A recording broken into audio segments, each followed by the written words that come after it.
स्वातंत्र्य दिनाच्या आदल्या दिवशी आज शुक्रवारी हर घर तिरंगा अभियानांतर्गत 14 ऑगस्ट रोजी रत्नागिरी शहरामध्ये अभूतपूर्व अशा तिरंगा पदयात्रेचं आयोजन करण्यात आलं होतं.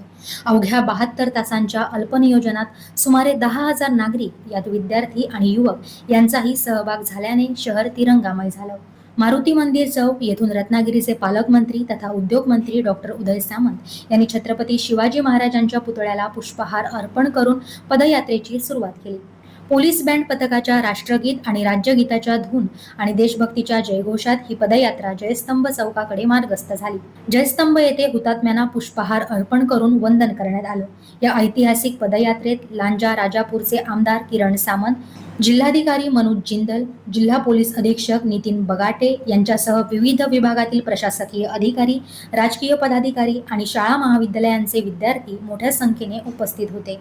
पदयात्रेच्या समारोपाप्रसंगी पालकमंत्री डॉक्टर उदय सामंत यांनी उपस्थितांना संबोधित करत महत्त्वाच्या घोषणाही केल्या.